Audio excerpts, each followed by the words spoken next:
Hi hello അസ്സലാമു അലൈക്കും welcome back to my channel babies kitchen. എന്തെല്ലാം എല്ലാവരുടെയും വിശേഷങ്ങളൊക്കെ? സുഖമായിട്ടിരിക്കുന്നോ? അൽഹംദുലില്ലാ നമ്മളിവിടെ സുഖമായിട്ടിരിക്കുന്നത്. ഇന്ന് നമ്മളൊരു പൊരിച്ച കോയിൻ്റെ ബിരിയാണിയാണ് തയ്യാറാക്കുന്നത്. ഗസ്റ്റൊക്കെ വരുമ്പോൾ ഇനി എന്താ ഉണ്ടാക്കുക ഇങ്ങനെ ആലോചിക്കണ്ട കേട്ടോ. ഇതുപോലെയൊക്കെ ഒരു ബിരിയാണിയൊക്കെ ഉണ്ടാക്കി വെച്ച് കൊടുക്കുന്നേ എന്തായാലും ഇഷ്ടപ്പെട്ടിരിക്കും കേട്ടോ. അപ്പോൾ ഈ ഒരു ബിരിയാണിയുടെ ടേസ്റ്റ് അടിപൊളിയായിരുന്നു. ഈ ഒരു ബിരിയാണി റെസിപ്പി കണ്ടു നോക്കിയാൽ എന്തായാലും ബിരിയാണിയുടെ ABCD പോലും അറിയാത്തവർക്ക് ഉണ്ടാക്കാൻ പറ്റും കേട്ടോ. ഈ ഒരു പൊരിച്ച കോയിൻ്റെ ബിരിയാണി. അപ്പം എന്നാ വിശേഷങ്ങളൊക്കെ പിന്നീടാവാം അല്ലേ. പിന്നെ ഒന്ന് ലൈക്കും സബ്സ്ക്രൈബും ചെയ്യാൻ മറക്കണ്ട കേട്ടോ. അപ്പോൾ റെസിപ്പി കണ്ടോളൂ.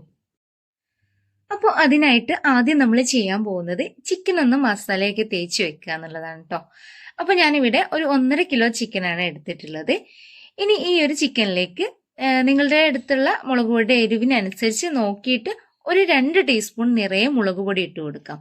അതുപോലെ 1 ടീസ്പൂൺ മഞ്ഞൾപ്പൊടിയും ചേർക്കാം കേട്ടോ. ഇനി ആവശ്യത്തിന് ഉപ്പും ചേർത്ത് കൊടുത്തോളൂ.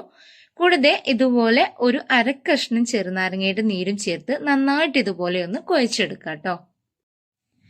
ഈ ഒരു ടൈമിൽ വേണമെങ്കിൽ നിങ്ങൾക്ക് കുറച്ച് കളർ ചേർത്ത് കൊടുക്കാം കേട്ടോ. ഞാൻ ചേർത്തിട്ടില്ല. കളർ ചേർത്താൽ നമുക്ക് ഹോട്ടലിന് കഴിക്കുന്ന രീതിയിലുള്ള ചിക്കൻ്റെ ആ ഒരു ലുക്ക് കിട്ടും കേട്ടോ. അപ്പം മസാലയ്ക്ക് പിടിക്കാൻ നമുക്കിത് ഒരു അരമണിക്കൂറോ അല്ലെങ്കിൽ 1 മണിക്കൂറോ റെസ്റ്റ് ചെയ്യാൻ വേണ്ടിയിട്ട് വെക്കാം. ഇനി നമുക്കിതിലേക്ക് മസാല ഉണ്ടാക്കാൻ വേണ്ടിയിട്ട് ഒരു 4 തക്കാളി, ഒരു 5 വലിയുള്ളി, ഇഞ്ചി ചെറിയ 2-3 കഷ്ണം, പച്ചമുളക് എരിവ് നോക്കിയിട്ട് ഒരു 10 പോലെ എടുക്കാം കേട്ടോ. വെളുത്തുള്ളി ചെറിയൊരു 3 മുഴുവനായിട്ട് എടുത്തിട്ടുണ്ട്. ഇവയൊക്കെ ഒരു പാകത്തിനനുസരിച്ച് എടുത്തോളൂ കേട്ടോ. പിന്നെ എടുത്തിട്ടുള്ളത് ഒരു ചെറുനാരങ്ങ, ഒരു ക്യാരറ്റും. ഇതൊക്കെ നമുക്ക് അതിൻ്റെതായിട്ടുള്ള രീതിയിൽ ഒന്ന് കട്ട് ചെയ്തെടുക്കാം കേട്ടോ. അപ്പൊ ഞാനിവിടെ ആ 5 സവാളയും ഇതുപോലെ നൈസാക്കി നീളത്തിൽ കട്ടാക്കിയിട്ടുണ്ട്. വളരെ കനം കുറച്ച് തന്നെ കട്ട് ചെയ്തെടുത്തോളൂ കേട്ടോ. പിന്നെ തക്കാളിയും ഇതുപോലെ വട്ടത്തിൽ കട്ടാക്കി എടുത്തിട്ടുണ്ട്. പിന്നെ ഇഞ്ചിയും വെളുത്തുള്ളിയും പച്ചമുളകും, ഇഞ്ചിയും വെളുത്തുള്ളിയും തൊലി കളഞ്ഞ് വൃത്തിയാക്കി എടുത്തിട്ടുണ്ട്. ഇനി ഇത് 3ഉം കൂടെ ഒരു മിക്സിയുടെ ജാറിലേക്ക് ഇതുപോലെ ഇട്ട് കൊടുത്ത് നന്നായിട്ടൊന്ന് ചതച്ചെടുത്തിട്ടുണ്ട്. അപ്പം ഈ ഒരു ഇഞ്ചി വെളുത്തുള്ളി ചതച്ചെടുക്കുക തന്നെ വേണേ, അല്ലാതെ ഒരുപാട് അങ്ങ് അരച്ച് പേസ്റ്റ് രൂപത്തിലാക്കരുത്. ചതച്ചെടുക്കുമ്പോഴാണ് കേട്ടോ കൂടുതൽ ടേസ്റ്റ് ഉണ്ടാവുക. അങ്ങനെ ആ പരിപാടിയൊക്കെ കഴിഞ്ഞു. ഇനി നമുക്ക് ചിക്കൻ ഒന്ന് ഫ്രൈ ചെയ്തെടുക്കാം. അപ്പൊ ഞാനിവിടെ ഒരു വലിയ പാൻ തന്നെ നോക്കി വെച്ചിട്ടുണ്ട്. എന്നിട്ട് വെളിച്ചെണ്ണ ഒഴിച്ച് ചിക്കന്റെ പീസുകൾ ഓരോന്നായിട്ട് വെച്ചു കൊടുക്കുന്നുണ്ട്. കളർ ചേർത്താൽ ചിക്കന് കാണാൻ നല്ല രസം ഉണ്ടാവും കേട്ടോ ഫ്രൈ ചെയ്യുമ്പോൾ. പക്ഷെ കഴിക്കാൻ അത്ര ഹെൽത്തി അല്ലാത്തതുകൊണ്ട് നിങ്ങളുടെ ഇഷ്ടത്തിനനുസരിച്ച് ചെയ്തോളൂ. അപ്പോൾ ഈ ഒരു ചിക്കന് ഒരുപാട് അങ്ങ് ഫ്രൈ ചെയ്യേണ്ട കേട്ടോ. കുറച്ചൊരു സോഫ്റ്റ് തന്നെ നമുക്ക് ഇതുപോലെ കോരി മാറ്റാം കേട്ടോ. അപ്പോൾ നമ്മുടെ ചിക്കനൊക്കെ 2 ട്രിപ്പായിട്ട് ഫ്രൈ ചെയ്തെടുത്തിട്ടുണ്ട്.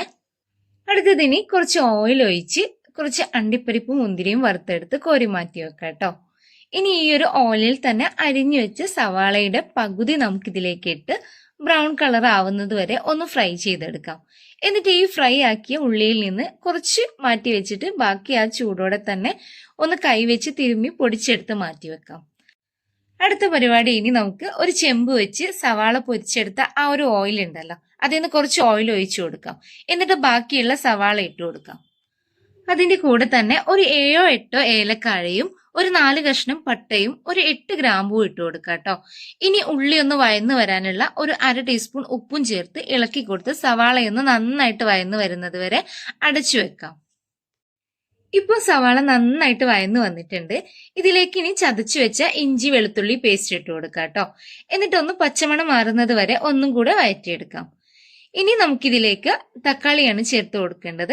അപ്പൊ തക്കാളിയും ചേർത്ത് കൊടുത്തതിന് ശേഷം ഒന്നും കൂടെ വഴറ്റിയെടുത്തിട്ട് ഫ്രൈ ചെയ്ത് വെച്ച മുഴുവൻ ചിക്കനും കൂടെ ഇട്ട് കൊടുക്കാം കേട്ടോ.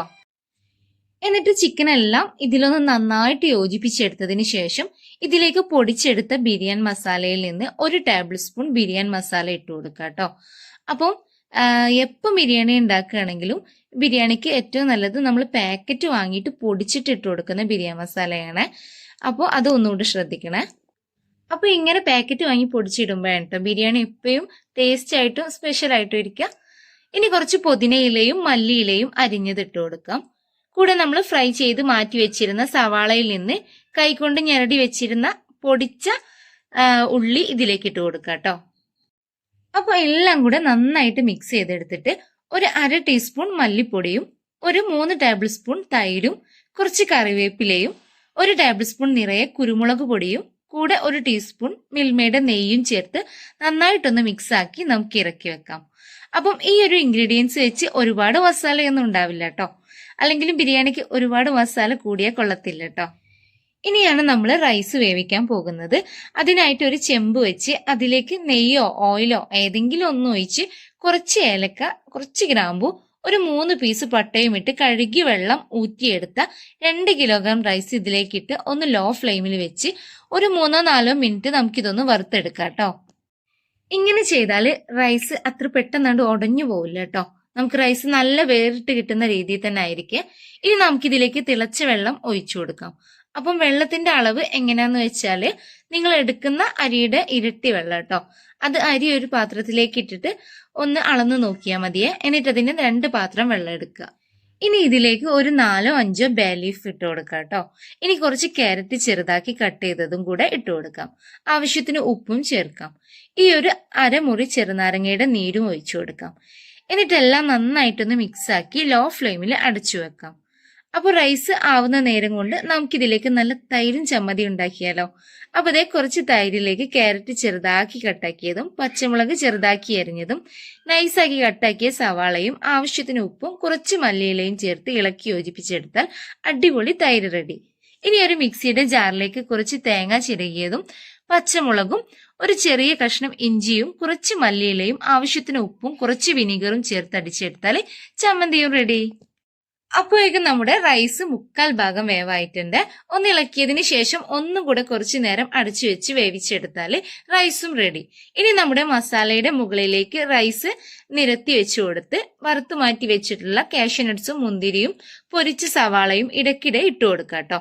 കൂടെ കുറച്ച് മല്ലിയിലയും ബിരിയാണി മസാലയും കൂടെ ഇട്ട് കൊടുത്താൽ സംഭവം റെഡി. അപ്പം 2-3 ലെയർ ആയിട്ട് ഇതുപോലെ അങ്ങ് ചെയ്തെടുത്താൽ മതിയേ. ഞാനിപ്പോൾ ഇവിടെ ഒരു 3 പ്രാവശ്യമായിട്ടാണ് കേട്ടോ റൈസ് വെച്ച് കൊടുത്ത് ഇതുപോലെ ഡെക്കറേറ്റ് ചെയ്തെടുത്തിട്ടുള്ളത്. ഇനി ലാസ്റ്റ് ആയിട്ട് ഇതിന്റെ മുകളിൽ നമുക്ക് കുറച്ച് മിൽമയുടെ നല്ല നെയ്യ് ഒഴിച്ചു കൊടുക്കാം കേട്ടോ. ഒന്ന് ഇതുപോലെ ഇങ്ങനെ തൂവി കൊടുത്താൽ മതിയേ.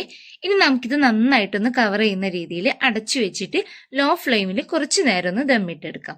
അങ്ങനെ നമ്മുടെ ദമ്മിട്ടെടുക്കലൊക്കെ കഴിഞ്ഞ് റൈസും ചിക്കനൊക്കെ ഒന്ന് വേർതിരിച്ചിട്ട് ഒന്ന് മിക്സ് ആക്കി എടുക്കുന്നുണ്ട്. അപ്പം നിങ്ങൾക്ക് കണ്ടാൽ തന്നെ മനസ്സിലാവും കിടിലൻ ബിരിയാണിയാണെന്നുള്ളത്. ഇനി ബിരിയാണി ഉണ്ടാക്കാൻ ആർക്കും അറിയില്ലെന്നൊന്നും പറയരുത് കേട്ടോ. കാരണം ഇത്രയും ഡീറ്റെയിൽഡ് ആയിട്ടൊക്കെ ബിരിയാണിയുടെ റെസിപ്പി യൂട്യൂബിൽ പറഞ്ഞു തന്നിട്ട് മോശമല്ലേ ഉണ്ടാക്കാതിരുന്നാൽ. അപ്പോൾ ഉണ്ടാക്കിയാൽ മാത്രം പോരാ, അതിൻ്റെ ഫീഡ്ബാക്ക് മറക്കാതെ ഒന്ന് അറിയിക്കണേ. ഇപ്പോൾ ആ ലൈക്ക് ഒന്ന് അടിച്ചിട്ട് ഈ ഒരു ബിരിയാണിയുടെ കാഴ്ചയിലുള്ള അഭിപ്രായങ്ങളൊന്ന് കമൻറ്റ് ബോക്സിൽ അറിയിച്ചോളൂ കേട്ടോ. അപ്പം വീണ്ടും പുതിയൊരു റെസിപ്പിയുമായി വരുന്നത് വരെ ബൈ ഫ്രണ്ട്സ്. താങ്ക്